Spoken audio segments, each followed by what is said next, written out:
Good morning, everyone, and welcome to Indie Interactive, where we talk about making great music, connecting with your audience, and growing your business. My name is Bree Noble. I'm the founder of Women of Substance Radio Podcast. That is the page you're on, as well as the Female Entrepreneur Musician, and the Female Musician Academy.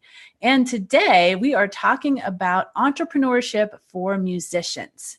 So one big thing for me in my platform is that you as musicians are business people and you are entrepreneurs. You are running your own small business. And so I want to kind of go over what makes a successful entrepreneur so you can see whether you're actually doing that in your business and what areas you need to work on. So I'm going to talk about the qualities of a successful entrepreneur and how that fits into being a musician.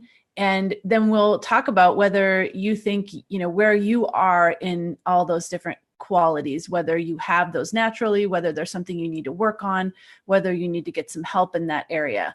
So just to frame this a little bit, this is Memorial Day in the States. So I am super casual today. I am dressed in my running clothes because as soon as I'm done, I'm going to go running. And it's like fantastic weather. It's like 70 degrees outside. It is perfect. So I'm going to have a super good time running. But until then, I'm going to hang out with you guys. So I'm going to see who is here live right now. I'm going to have a super good time. Whoops, forgot to turn off my speaker. So want to say good morning to Wanda and Carlene. Thank you guys for showing up on Memorial Day. I know for those of you that you're not in the States, like it's just a regular Monday, right? But for us, my family's home, we're hanging out. They're probably going to go see Solo. I'm not a huge Star Wars person, so I'm not going to go see it, but it will give me some time alone at home, which will be quite enjoyable on a day when everybody's been home for so many days. So, great to see all of you guys here today. So let us jump into this conversation about entrepreneurship and whether, kind of help us decide whether we're acting like entrepreneurs or not. Okay, so the first thing when it comes to entrepreneurship is that you really need to have passion and creativity. And that's something that's easy for us as musicians, right? I think we all already have that. So it's not an issue for us, thank goodness. Sometimes it is that issue for business people because they're just more like regimented and, maybe just more in it for the money or whatever. But that is not an issue for us because we have just this natural inborn feeling that we want to share our music with other people. We want to, impart a message. We want to just really deliver, something that's artistic and that people love. And so we are already there. I mean, if none of you guys if you guys aren't passionate and creative, then you probably shouldn't be a musician. So don't worry about number one. You've got it, right? But the second one is that you need to be confident in your abilities and your ideas and your product. So as musicians, if we are not confident in our musical abilities, in our ability to impart our message on stage, our ability to do well in the studio. And then if we don't have a great belief in, what we are doing as musicians and the product that we've created, if we've gone into the studio and created an album, I know Carlene just released her album and I bet she's so proud of what she's putting out because she put a lot of work into it. And, Wanda is creating a signature concert. And she is, I'm sure, so proud of what she's created in that program. Otherwise, we can't go out and promote that, right? So we absolutely have to be proud and confident of what we have. If we don't have that, we have to work on that because if we're not backed by that confidence and that drive, then we won't succeed. Nobody else can replace that for us. That's something that we have to have intrinsically. So make sure that you have that. And if you don't, you need to work on it. You need to maybe get some, feedback on your music and figure out how you can improve. Some of my students in the academy have been talking about how they've done some concerts to get feedback and really be able to find out what they're doing well and what they can improve on, so they can create a really fantastic program and feel super confident going out there and pitching it to people. And that's where you need to be. You need to have that self-confidence. And then kind of going along with that is you need to absolutely be a self-starter. I mean, if you think entrepreneur, like the first thing you think of is self-starter, right? Nobody else is going to hand them anything. You need to jump in there and start it yourself. And that is a huge part of what I talk about. We're not waiting around for decision makers or labels or anybody to say, okay, now you have a music career. You're going out and getting it for yourself. And it's not just jumping in and starting, it's having that work ethic to see it through. So I think sometimes we get really excited about our idea, and we do get out there and we start, promoting it and all that stuff. But then when it gets hard, when it doesn't get traction right away, then we give up. And so it's so important to have that work ethic. I mean, just for an example, like for me in this pursuit of helping female musicians, this has been a super long journey for me. Women of Substance has been growing for 11 years. And the Female Entrepreneur Musician, I started in 2015, and we are coming up on our 3-year anniversary of the Academy. And the Academy is not everything that I want it to be yet, but it is so much more amazing than it was in 2015 when we first started. And when I first started it, we had a very small number of founders, and, people loved it, but it wasn't growing like I wanted. And I could have easily given up and said, oh, I guess this just isn't catching on. And maybe I should just try something else. But instead, I kept with it, and I kept, putting stuff out there and helping people and everything to build it. And now it's to where it is today, but it's 3 years.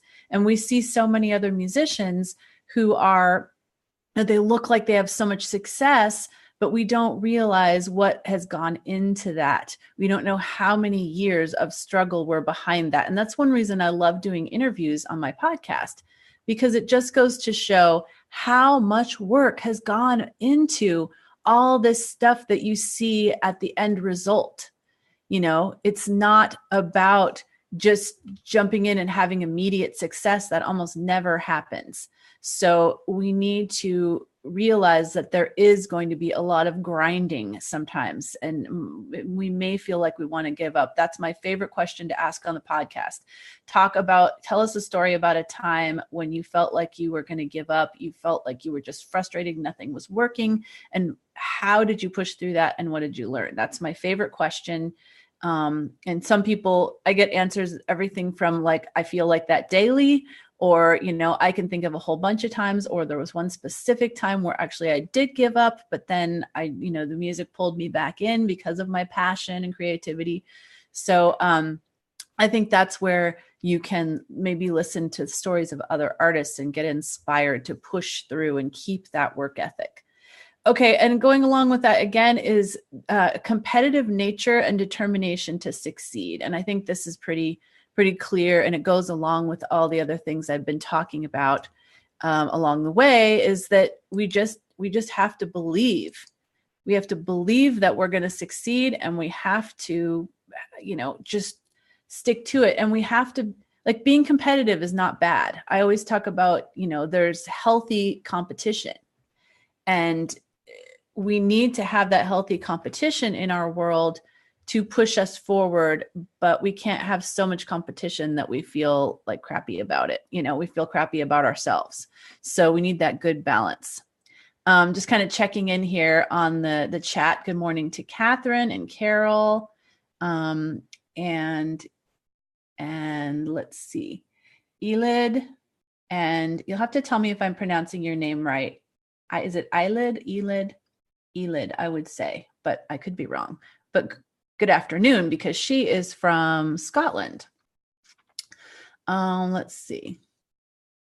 Carlene says, nice of you to do this on Memorial Day. Yeah, lots of us don't have plans. I don't have plans. We're not one of those families that like every time there's a holiday weekend, we go out of town and spend all the time away. I enjoy being at home and enjoying, I live in a beautiful place. So I enjoy being at home when I have a holiday weekend and enjoying barbecues and things.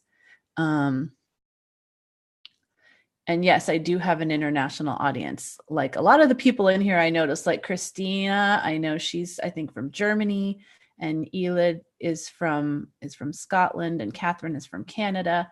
And then and Wanda is from Canada, and Sheila, who just arrived, is also from Canada. So it's great to see you guys this morning. So let me just jump into this. Like I said, you might have missed it earlier. I am very casual today. I am dressed to go running because I am ready to just rock and roll as soon as we're done and go running because it's beautiful weather out here. And I've been doing the, have any of you guys done the Couch to 5K program on your phone? It's free. And it's great because it does these intervals of walking and running. And although I can run a mile pretty easily by myself without this incentive, I don't push myself as hard because I don't think that I can, make a mile unless I'm just really jogging. And this program really helps me improve. So if any of you guys are looking to improve your running, I definitely recommend the Couch to 5K. Okay. So the next thing on this list of entrepreneur qualities that it's super important for us to have as musicians is to be able to take calculated risks. And it was important for me to put this in here because when you study entrepreneurship and when you think about entrepreneurs, you do think about the ability to take risks. And it is something we need to do as musicians, but they need to be calculated risks. What I see all the time is musicians that like I kind of speak against, whereas they go out and they make this super expensive album and they don't have a following yet. And then they don't know how they're going to sell those albums when they're done and they've spent a lot of money. That might pay off for them. And maybe doing it once is a calculated risk, but doing that over and over again, which I see all the time, oh, that album didn't really catch. Oh, let's just make another album. Maybe this album will catch. Maybe this album will excite somebody in the industry and we'll get on a label and, whatever it is that they want. But if you've tried it and it didn't work, that's not a good calculated risk next time. What you need to do is focus on building your fan base. So, having the knowledge of knowing what it's going to take to make that money back is then a good calculated risk if you're ready and willing to do the work. So, for example, when I did my first album, even though I don't encourage people to make an album before they've built a fan base, I didn't have this structure in place when I started either, which is why it's something I recommend based upon, not based upon what I did, but what I would do if I could go back. But I did kind of, look at it as a calculated risk because I had put the work in to figure out how I needed to book myself, what I needed to do to start building a fan base.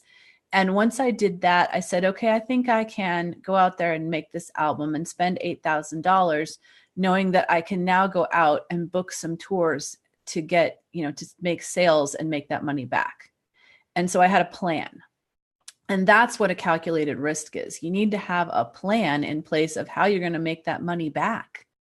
When I did the Profitable Musician Summit, I actually spent thousands of dollars on Facebook ads, but I knew that I could recoup that money because I was very confident in the product that I had.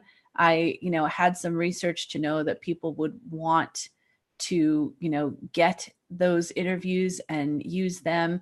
And so I felt like it was a calculated risk that I could take in putting that money into ads up front. So, that's one of those things I talk to people about ads with. Like if you're going to do Facebook ads, you have to know that it's going to cost a good deal of money and you need to know what you're going to get out of that on the other end.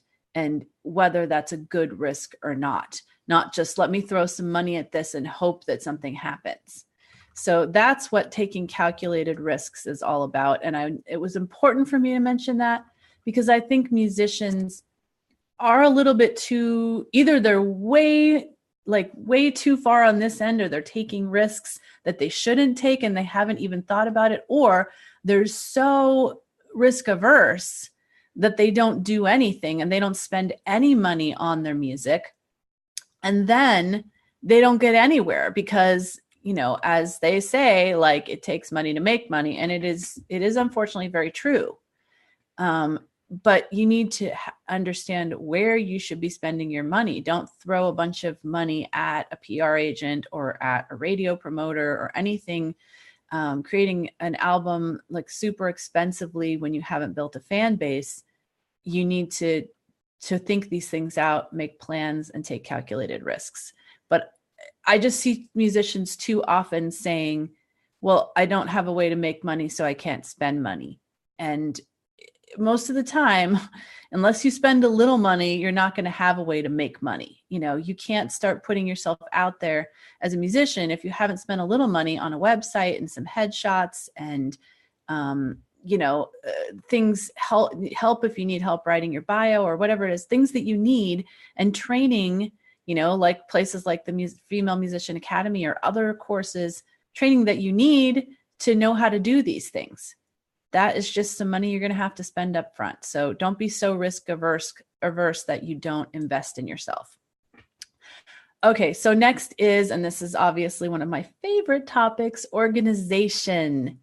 And hold on a sec. I have a really weird notice on my computer and I want to make sure something happened with the slides. Let me get rid of that. Okay. Hold on.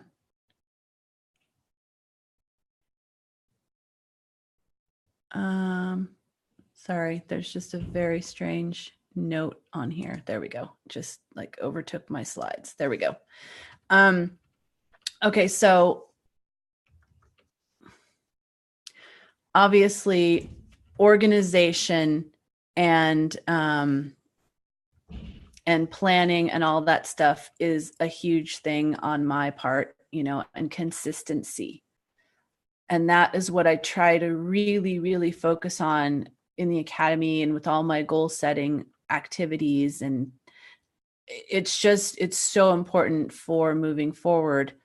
And I will say that a lot of entrepreneurs don't have this. And that's why I work on it so hard with the academy members and other people that come to me for help.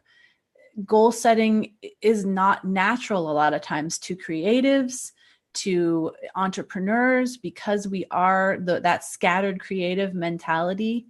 We're not as good at it. So you all know, you ladies know how much I focus on this, and it is important.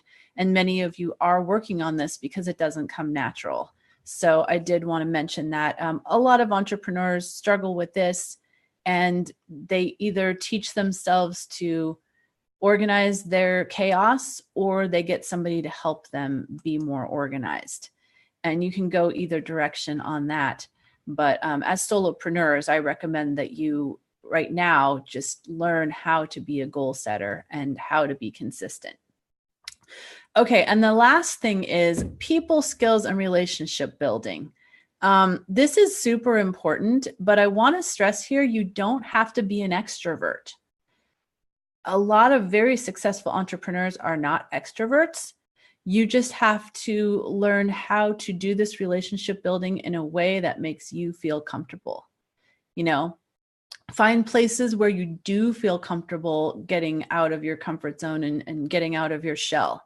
That's why I love communities like the Female Musician Academy, because we all know each other a little bit more and we feel more comfortable around each other. And so we're more likely to, post questions and stuff like that, because we're in a group where we feel comfortable and we're not necessarily putting ourselves out there so much that makes us feel out of our comfort zone. So find a group that you feel really comfortable with and get used to relationship building there, and then you can expand outward.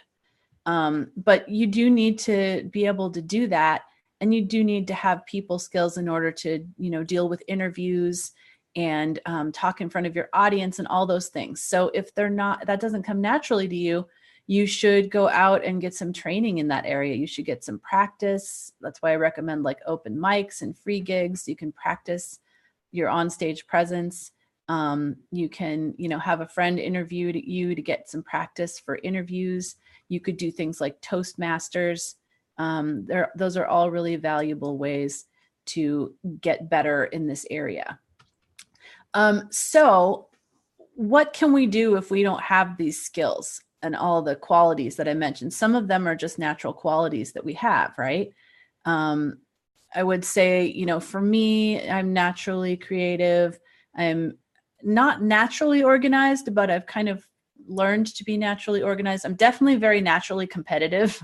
It's a type A personality kind of thing.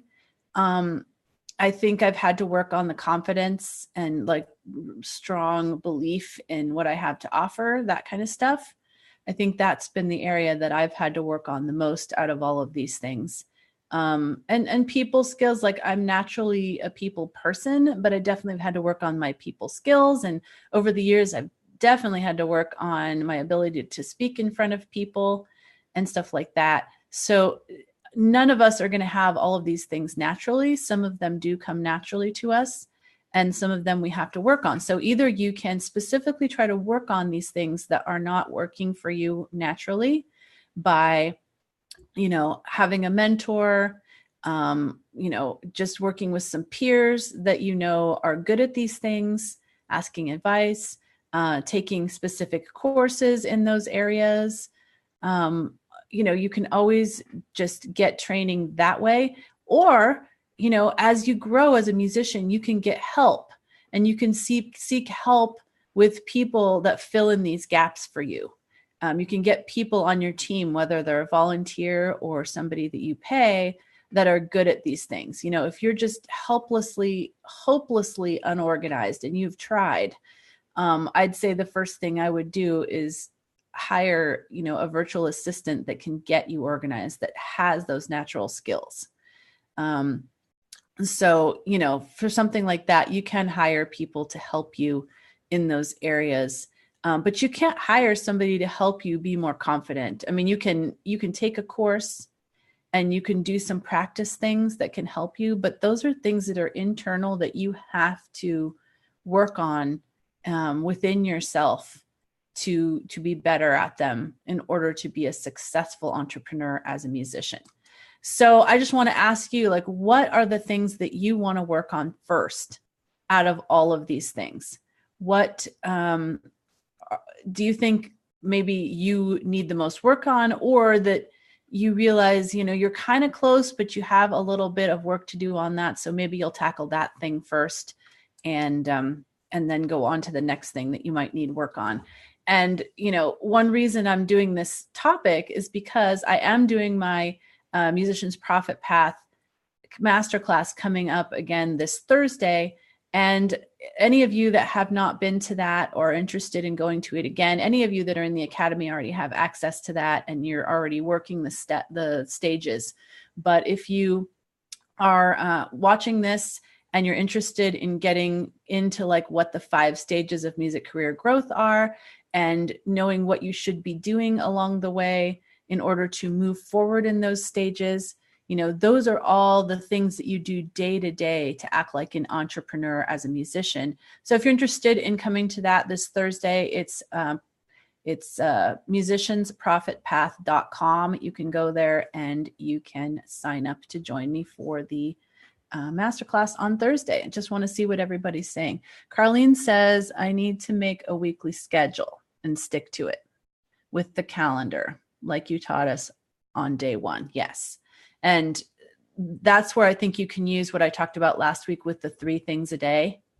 To start out, I would put those maybe even directly on your calendar at the beginning of the week. Come up with 3 things a day for the whole week.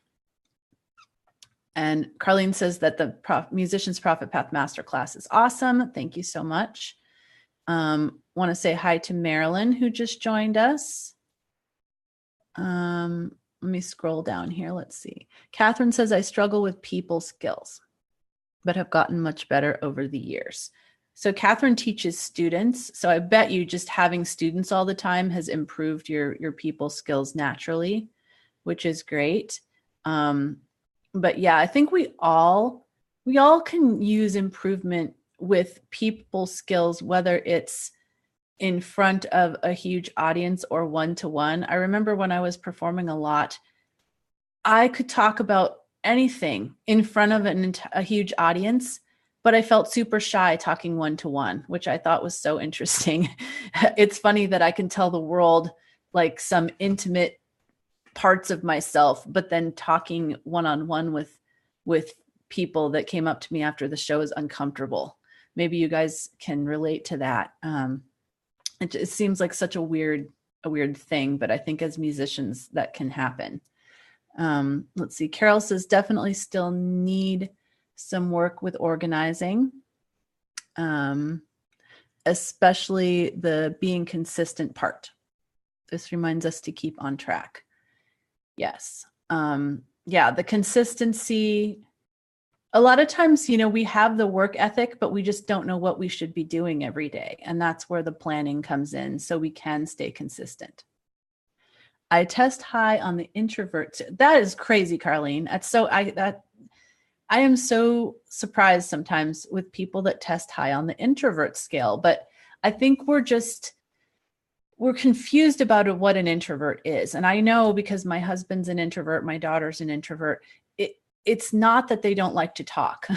It's where they get their energy. And, for introverts, they get tired talking with people a lot and they need to regenerate. Whereas extroverts just get energy from people. They just get fired up. And that's how I am. Like coming on this live stream, I get energy from this because even though I'm not talking to you face to face, I am having a conversation with you and it just fuels my energy. Whereas, my husband will come home from a day of teaching and be exhausted because he's been around people all day. Yep, most people won't believe it. It's true. Good morning, Tara. Good morning, Marie. Great to see you guys. Organization is my biggest challenge for sure, says Carlene. Let's see what other comments you guys are leaving here. Carlene says she likes the 3 things approach. I think it takes the pressure off.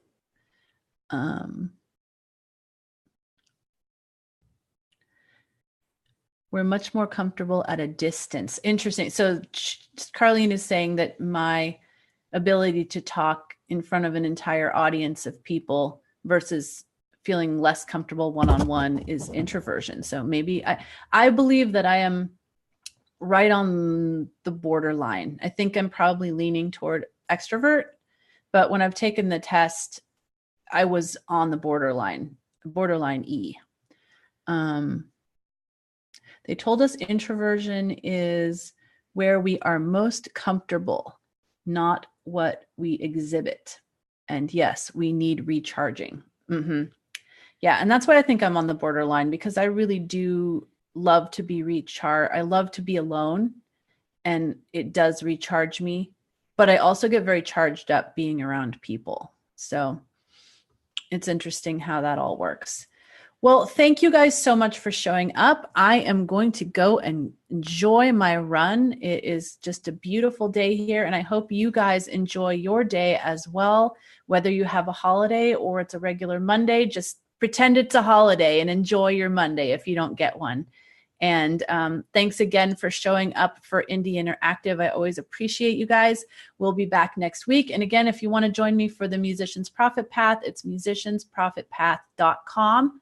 Have a great day, everybody. And just remember to keep making great music, connecting with your audience, and growing your business. See you guys.